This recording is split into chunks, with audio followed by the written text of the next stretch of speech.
Well, it's become easy and glib to say that we need to invest more in order to grow.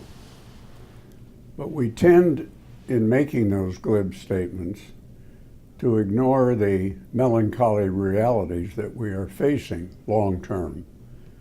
For example, economists agree on very few things, but I think most of them agree that debt to GDP above 60% is not prudent, and debt to GDP at 90% has a very negative effect on growth.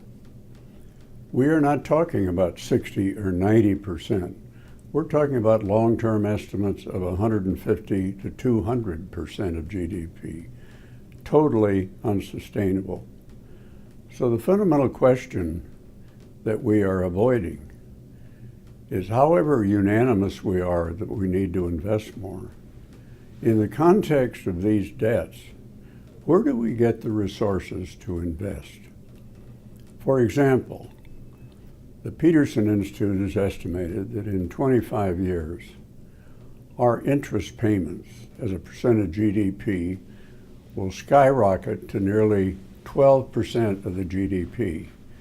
That's 3 times or more the total federal investment in education, in R&D, in training, and in infrastructure.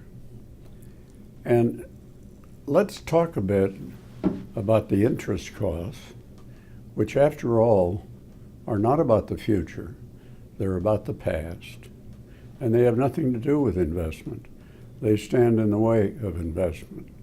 So fundamentally, we're dealing here with a conflict between our unanimous agreement that we want to grow in the future and we need to invest in the future, but we are not answering the tough question of where we get the resources to do that investment.